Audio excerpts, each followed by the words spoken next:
오늘의 말씀은 본인이 되는 순종의 믿음이라는 말씀으로 함께 나누도록 하겠습니다. 여러 공동체에서 많은 분들을 만나보면은 전부 다 믿음의 가정이 있고, 전 가족이 같이 믿음으로 함께하는 가정이 있고, 어떤 가정은 또 그 중에 한 분만, 가족 중에 한 분만 믿음으로 나가는 가정도 있고, 또 어떤 가정은 자기네 가정만 믿고 일가 친척들은 전혀 다른 종교로 해서 어려움을 겪는 경우도 많이 얘기를 듣습니다. 이런 가운데 믿음 생활을 하시는 분들의 기도 제목이 항상 가족 구원, 그 다음에 친척들의 구원도 항상 포함이 되어 있죠. 또한 많은 분들이 대를 이은 믿음을 소망을 하고 또 그걸 위해서 많이 기도들을 하고 계십니다. 오늘은 믿음의 대를 이은 모세와 여호수아 얘기를 중심으로 해서 말씀을 나누도록 하겠습니다. 노예 생활을 하던 이스라엘 백성들이 애굽 땅을 탈출하는 걸 갖다가 저희들은 너무나 잘 알고 있습니다. 학문적으로는 탈출이 아니고 구원이라고 얘기를 하고 있죠. 이 구원을 하나님께서는 모세를 통해서 행하신 것입니다. 하나님께서는 태초부터 모세를 계획하시고 인도하시고 사용하셔서 이스라엘 백성들을 애굽 땅에서 구원을 하셨죠. 모세의 출생과 성장 과정을 보면은 출애굽기 1장과 2절에 상세히 좀 기록이 되어 있습니다. 애굽 땅에서 노예 생활을 하던 이스라엘 백성들이 민족이 번성하고 강해지고, 그러니까 애굽 왕이 애굽의 바로 왕이 갓난아이가 태어나면은 남자아이는 사내아이는 다 그 자리에서 죽이라고 산파들에게 명령을 합니다. 그런데 모세가 태어날 때 모세를 한 산파들은 모세를 죽이지 않고 숨기죠. 예? 그래서 이 모세가 태어날 때 하나님을 두려워했던 산파들이 모세를 죽이지 않고 살려주는데, 이에 하나님께서 산파들한테 큰 축복을 내려줍니다. 그것이 출애굽기 1장 20절하고 21절에 나와 있는데요. 제가 한번 읽어보겠습니다. 하나님이 그 산파들에게 은혜를 베푸시니 그 백성은 번성하고 매우 강해지니라. 그 산파들은 하나님을 경외하였으므로 하나님이 그들의 집안을 흥왕하게 하신지라 라고 기록하고 있습니다. 이런 하나님의 은혜를 통해서 태어났습니다. 모세가. 그리고 키울 수가 없어서 갈대 상자에 넣어가지고 나일 강가에 넣었죠. 나일 강 갈대수에다가 두었는데, 그때 바로의 왕의 딸이 공주죠. 나일 강가로 목욕하러 나왔다가 그 갈대 상자를 발견해가지고 이제 왕궁으로 가져갑니다. 그렇게 해서 왕궁에서 40년을 큰 사람이 모세입니다. 그런 다음에 노예로 일하고 있는 동족의 어려움을 보고 애굽 군사를 죽여서 미디안으로 도망가죠, 혼자. 이 40년 동안 왕궁에서 살았으니까 안 가진 것 없이 다 가졌는데, 이제는 빈손으로 미디안으로 도망자가 신세가 된 것입니다. 그래서 미디안 제사장의 딸과 결혼해서 장인의 양을 치면서 또 40년을 살게 됩니다. 미디안 족속에는 누구냐면은 아브라함의 아내 사라가 죽죠. 사라가 죽은 다음에 첩으로 얻은 그드라라는 여인의 네 번째 후손입니다. 그드라는 모세의 장인인 이드로를 포함해서 6명의 아들을 낳습니다. 제사장인 이드로는 아브라함의 자손으로 하나님을 섬기는 제사장이기도 합니다. 하지만 하나님만을 섬겼는지 다른 이방신도 같이 섬겼는지는 기록되어 있지 않습니다. 학자들도 의견이 분분한 내용 중에 하나입니다. 그러니 모세는 애굽 땅에서 왕실에서 40년을 살고 도망자 신세에서 40년을 또 살게 되죠. 그런 모세는 이방신에서 40년을 섬기는 걸 맨날 보아하고, 또 제사장, 자기 장인어른의 제사장을 통해서 이방신과 하나님을 섬기는 모습을 보아온 사람입니다. 그렇게 시간을 보내고 있는 모세를 하나님께서 부르십니다. 그리고 하나님께서는 모세를 통해서 이스라엘 백성을 구원하고, 또한 후계자인 여호수아를 통해서 이스라엘 백성들을 가나안 땅에 들어가게 하죠.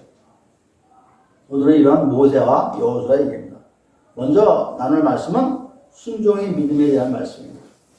모세가 애굽에서 이스라엘 백성들을 탈출시킨 후에 40년간의 광야 생활을 마친 후에 가나안 땅에 앞을 두고 가나안 땅에 바로 목전에 두고서 백성들한테 얘기를 하는 장면이 신명기 3장에 기록이 되어 있습니다. 그 가나안 땅, 광야 생활 40년 쫙 하고 그 가나안 땅 거의 다 왔는데 거기서 백성들한테 얘기를 합니다. 강하고 담대하라 하면서 여호와께서 함께 하시면 떠나지 않고 버리지 않을 것이라고 백성들한테 얘기를 하죠. 그런데 그 다음에 여호수아를 불러들인다. 백성들 앞에. 그래서 여호수아를 불러가지고 이스라엘 백성들이 보는 앞에서 얘기하기를 신명기 31장 7절에 나와 있는 말씀인데요. 여호수아한테 너는 이 백성을 거느리고 여호와께서 그들의 백성에게 주리라고 맹세하신 땅에 들어가서 그들에게 그 땅을 차지하게 하라고 합니다. 이 장면은 모세가 여호수아를 후계자로 삼는 그 장면입니다. 그리고 신명기의 마지막 장인 34장 9절에서 모세가 눈의 아들 여호수아에게 안수하였으므로 그에게 지혜와 영이 충만하니 이스라엘 자손이 여호와께서 모세에게 명령하신 대로 여호수아의 말을 순종하였다라고 기록하고 있습니다. 모세는 하나님의 말씀에 순종해서 이스라엘 백성을 구원해가지고 40년 동안 광야 생활을 같이 했습니다. 그런 커다란 업적을 가지고 있는데도 하나님께서 너는 여기까지다 라고 그러니까 그만두고 여호수아를 통해서 이스라엘로 들어가게 하는 거죠. 자신의 업적을 가만히 뒤로 하고 여호수아에게 모든 걸 맡기는 대를 잇게 하는 모세의 순종을 우리가 볼 수가 있습니다. 이제 모세의 시대는 가고 여호수아의 시대가 왔습니다. 여호수아가 모세의 뒤를 이은 거죠. 그 여호수아 1장에 5절과 9절에는 성경 어디에도 보기 힘든 그런 얘기들이 말씀되어 있습니다. 하나님께서는 여호수아에게 말씀하시기를 내가 너와 함께 있을 것이라.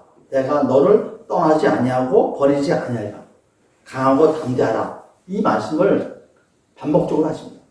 또한 율법을 다 지키고 우로나 좌로나 치우치지 않으면 내 길이 평탄하고 형통할 것이다 라고 또 반복적으로 말씀하십니다. 하나님께서는 여호와께서는 모세에게 여러 가지 앞에 증거를 이적을 보여줬죠. 근데 여호수아한테는 이적을 보여주지 않고 이렇게 약속을 하십니다. 말로 강하고 담대하라. 좌로나 우로나 치우치지 않고 내 길이 평탄하고 형통할 것이다. 이런 약속의 말씀을 주십니다. 하지만 실제로 하나님께서는 오래전부터 여호수아를 모세의 후계자로 지명을 하고 계셨습니다. 저 앞에 신명기 1장에 가면은 이런 말씀을 주십니다. 하나님께서 모세에게 말씀하시기를 내 앞에 서 있는 눈의 아들 여호수아는 그리로 들어갈 것이니 너는 그를 담대하게 하라. 그가 이스라엘에게 그 땅을 기업으로 차지하게 하리라. 하나님께서 모세한테 하는 말씀입니다. 모세한테 여호수아를 강하고 담대하게 키우라라고 후계자 양육을 잘 하라고 말씀을 하신 것이죠. 이어서 이는 3장 21절 그리고 28절에도 같은 내용이 기록이 2번씩이나 되어 있습니다. 특히 28절 후반부에는 그는 이 백성을 거느리고 건너가서 내가 볼 땅을 그들이 기업으로 얻게 하리라. 이미 하나님께서는 예정을 하고 계신 내용이죠. 이에 앞서 여호와께서 모세에게 명령을 하십니다. 모세는 여호수아에게 명령하고 그를 담대하게 하며 그를 강하게 하라 라고 또 여호수아를 키우라고 명령을 하셨죠. 그러면은 대체 하나님께서 왜 이렇게 여호수아를 이뻐하셨나요? 얼마나 이뻐하셨으면 이렇게 모세한테 몇 차례에 걸쳐서 그 여호수아를 잘 키우라고 후계자를 잘 양성을 하라고 말씀을 하셨을까요? 어떤 사건이 있었습니까? 정탐꾼 내용 알고 계시죠? 네? 가나안 땅을 앞두고 그 모세가 그 정탐을 보내는데 각 지파에서 한 명씩 선정해가지고 12명을 보내죠. 그 중에 10명, 돌아온 정탐을 하고 10명이 하는 얘기 하고 2명, 그 2명이 여호수아하고 갈렙입니다. 두 사람의 얘기가 완전히 다르다는 얘기를 잘 알고 계십니다. 그 10명의 정탐꾼이 하는 얘기, 저기는 거인들이 있는 땅이다 라고 얘기를 하고 그 거인에 비해서 우리는 메뚜기밖에 안 된다 라고 얘기를 하니까 40년 동안 광야를 온 그 백성들이 얼마나 분통이 터지고 기가 막히겠습니까? 이에 백성들이 모세하고 아론을 갖다가 원망을 하고 막 그러죠. 그때 갈렙과 여호수아가 모세를 방어를 해줍니다. 그리고 10명하고는, 정탐꾼 10명하고는 정반대의 얘기를 해주죠. 정탐한 땅은 심히 아름답고 젖과 꿀이 흐르는 땅이다 라고 얘기합니다. 여호와를 거역하지 말자 하고 또 그들을 두려워하지 말자 라고까지 얘기합니다. 그것이 민수기 14장 7절에서 9절의 말씀입니다. 이스라엘의 온 회중에게 말하여 이르되 우리가 두루 다니며 정탐한 땅은 심히 아름다운 땅이라.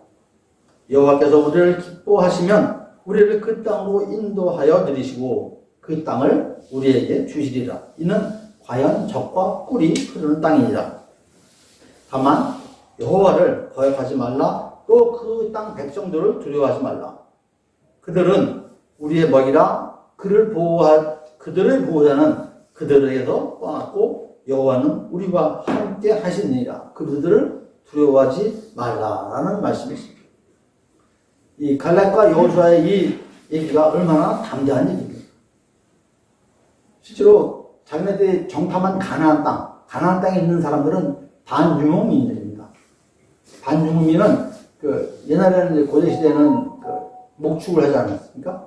목축을 할 때 그 풀과 물이 있었는데 풀과 물을 먹고 그 풀 가축들이 풀과 물을 다 먹으면 이제 다시 또 이동을 합니다. 그게 반유목민입니다. 그러니까 한 군데도 오랫동안 정착을 했죠. 그렇게 해서 거의 한 반정착민인 가나안 사람들 얼마나 체격이 좋고 건장했습니까? 잘 먹었습니까? 그래서 그에 비해서 이스라엘 백성들은 어떻게 해요? 40년 동안 광야를 헤매다가 온 사람들입니다. 하나님께서 주시는 만나와 메추라기만 먹고 자라온 사람들입니다. 40년 동안은. 그러니 자신들을 메뚜기라고 비유한 것이죠. 그런데도 여호수아와 갈렙은 대담했던 것이죠.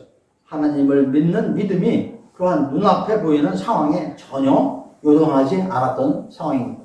그런 사람들이었습니다. 또한 우리가 여호수아에 대해서 잊지 말아야 할 말씀이 민수기 32장 12절에 나와 있습니다. 그러나 그니스 사람 여분네의 아들 갈렙과 눈의 아들 여호수아는 여호와를 온전히 따랐느니라 라고 말씀이 있습니다. 아가페 성경에서는 이를 온전히 순종하였다라고 기록을 하고 있고요. 영어 성경에서는 wholehearted라고 번역을 했습니다. 마음을 다하여 순종하였다라는 뜻이죠. 우리말 비전성경에서는 여호와를 온전히 따랐다라고 기록이 되어 있습니다. 여호수아는 온전한 순종의 믿음을 가진 자였던 것이죠. 이렇게 하나님께서는 여호수아를 그 믿음의 순종의 믿음을 보셨습니다.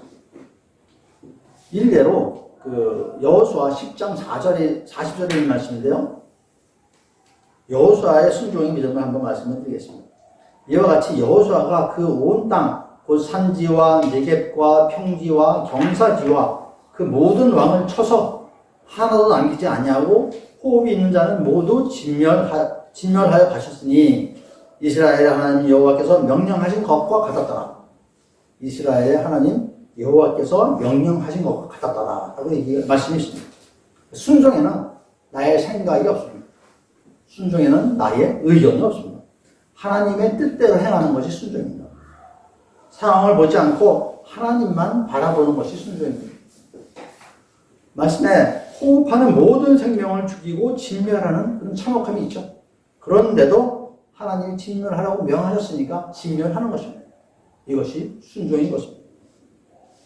그러면 여호수아의 이러한 순종의 믿음은 어디서부터 왔을까요? 오늘의 본문이죠. 말씀드렸던 로마서의 첫 장이 1장 5절. 같은 말이 로마서의 마지막 장인 16장 26절을 있습니다. 그 내용 중에 믿어 순종하나니라는 기절이시죠. 순종은 믿음에도 오는 것입니다. 믿음의 열매가 순종입니다. 믿음의 열매는 두 가지가 있는데요. 구원과 순종입니다. 그 중에 하나가 순종이죠. 순종은 믿음을 이기적으로 인정하거나 가르침을 지성적으로 승인하는 그런 차원을 1차원적인 믿음이 아니라 2차원적인 믿음이다 라고 보시면 되겠습니다. 그러면 여호수아의 이러한 믿음은 또한 어디서 받겠습니까? 여호수아의 믿음은 모세와 함께 있으면서 모세한테 보고 배운 것입니다. 모세를 통해서 배운 것입니다. 모세가 믿음의 통로가 되었던 것이죠. 하지만 여호수아는 모세만을 바라보지는 않았습니다. 모세도 사람이고 모세도 실수를 하죠. 여호수아는 모세를 통해서 그 너머에 있는 하나님을 본 것이죠. 오직 하나님만 바라본 것입니다. 사람을 본 것이 아니고 하나님을 본 것입니다. 우리가 믿음 생활을 하면서 사람을 존경하는 것이 아니고 그 사람 뒤에 있는 하나님을 봐야 되는 것입니다. 그러한 여러분 되시기를 간절히 축원드립니다. 네. 이번에는 본이 되는 믿음에 대해서 말씀을 드리겠습니다. 출애굽기 3장부터 모세의 부르심에 대한 내용이 있습니다. 애굽 땅에서 왕궁 생활을 하면서 이방 신을 섬기는 광경을 모세는 많이 보았을 것입니다. 미디안 생활에서도 같았을 것입니다.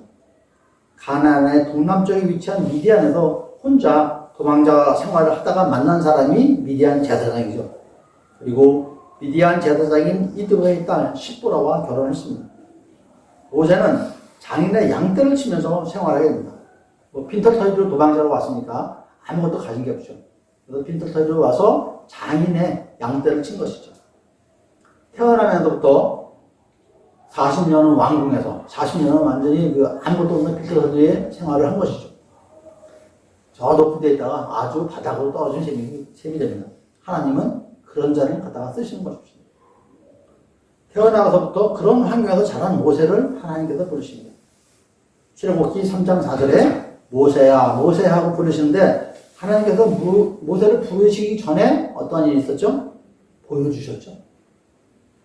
3장 1절과 2절 말씀에 모세가 그의 장인 미디안 제사장의 양떼를 치더니 그 떼를 광야 서쪽으로 인도하여 하나님의 산 호렙의 이름에 여호와의 사자가 떨기나무 가운데로부터 나오는 불꽃 안에서 그에게 나타나시니라. 그가 보니 떨기나무에 불이 붙었으나 그 떨기나무가 사라지지 아니한지라 라고 했나.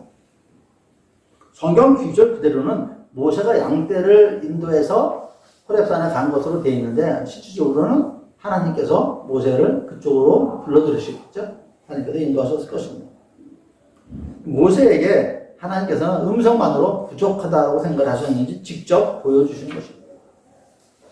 이렇게 해서 모세는 하나님께서 주신 사명을 갖고 이스라엘 백성들을 애굽 땅에서 구원하는 큰 일을 하게 됩니다. 그러면 이러한 순종의 믿음을 가진 여호수아는 어떤 사람일까요? 여호수아 1장 1절 내가 어떤 게 이렇게 있냐면요. 여호수아를 소개하기를 모세의 수종자 눈의 아들 여호수아라고 되어 있습니다. 모세의 수종자 눈의 아들 여호수아. 눈은 이제 족성명이고요. 비전 성경에서는 모세를 보좌하던 눈의 아들 여호수아라고 기록이 되고요. 영어 성경에서는 에이드 보좌하다, 보좌관 이런 의미를 갖고 있습니다. 그다음에 히브리어로 샤라트라고 그러는데 샤라트 또한 하인이나 경배자로부터 수종을 들다, 섬기다, 봉사하다라는 의미가 있습니다. 즉 여호수아는 모세를 섬기던 사람입니다. 다만 모세와 여호수아의 만남이 언제부터 있었는지 40년 전 광야생활 처음부터 있었는지 언제쯤은 성경에 기록이 되어 있지 않습니다. 하여간 모세를 이근거리에서 수종했던 사람이 여호수아입니다. 여호수아의 그 본명이 성경에 호세아로 되어 있습니다. 호세아는 그가 구원하신다라는 의미고요. 민수기 13장 16절에는 근데 모세가 호세아를 어떻게 부르냐면 여호수아로 부릅니다. 바꿔서 이름을.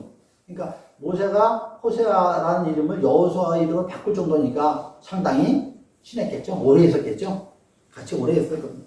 이러한 모세와 여호수아의 믿음의 관계 근거리에 있으면서 모든 걸 다 보고 배웠을 것입니다. 비슷한 사례가 누가 있을까요? 아브라함과 아브라함의 종이 있습니다. 창세기 24장 12절 기도문입니다. 그가 이르되 우리 주인 아브라함의 하나님 여호와여 원하건대 오늘 나에게 순조롭게 만나게 하사 내 주인 아브라함에게 은혜를 베푸소서. 이거는 아브라함의 종이 기도를 드리는 내용입니다. 이 상황을 잠깐 말씀을 드리면 아브라함이 사라가 처인 사라가 죽었죠. 사라가 죽은 다음에 남은 가족은 외아들 이삭밖에 없습니다. 근데 아브라함도 다 늙어가니까 이제 그리고 이삭이 장가를 안 갔어요. 장가를 보내겠다는 거죠. 그래서 아브라함이 종을 이제 종에게 신부감을 데려오라고 명령을 합니다. 아브라함 종에 대해서 성경에 소개하기를 아브라함이 자기 집 모든 소유를 맡은 늙은 종에게 이르되 청하건대 내 허벅지 밑에 내 손을 넣어라 내 고향 내 족속에게 가서 내 아들 이삭을 위하여 아내를 택하라 라는 명령을 지시합니다. 아브라함 종한테 얘기하는 거죠. 그 당시에는 아브라함이 이방 땅에 살고 있었기 때문에 자기 아들 이삭은 이방 여인과 결혼시킬 게 아니고 동족한테 결혼을 시키려고 종한테 자기 고향 땅에 가서 신부감을 데려오라라고 명령을 하는 것입니다. 그때에 종이 이제 메소포타미아 나홀까지 가가지고 지쳐서 이제 쉬고 있는 틈에 우물가로 여인들이 오는 거예요. 물을 기르러. 여인들이 물을 기르러 오니까 아브라함의 종이 지금 기도를 하는 겁니다. 저 여인 중에서 이삭의 신부감이 만나게 해 주십시오 하고 기도하는 내용입니다. 큰 일을 앞두고 지금 아브라함의 종이 이를 기도하는 것입니다. 그 기도문이 조금 전에 말씀드린 내용입니다. 결국 종은 여기서 아브라함의 동생인 나홀을 만나고 나홀의 딸인 리브가를 데리고 아브라함과 이삭한테 돌아가게 되죠. 여러분, 이 종은 누구한테 이러한 믿음을 받았겠습니까? 큰 일을 앞두고 기도할 수 있는 종. 이 종은 이러한 믿음을 아브라함한테 받았겠죠. 아브라함이 이 종에게 집안의 모든 소유를 맡길 정도로 신앙이 있다고 합니다. 그러니 항상 아브라함과 함께 하실 것이고 아브라함이 주님을 예배하고 기도하는 것을 보아왔을 것입니다. 여호수아가 모세를 보아왔듯이 여호수아가 모세를 통해서 믿음을 받고 아브라함의 종이 아브라함을 통해서 믿음을 받은 것입니다. 여러분들은 여러분들의 믿음은 어디서부터 왔나요? 또 여러분들의 믿음을 어디로 흘려보내고 계십니까? 믿음은 가리시는 게 아닙니다.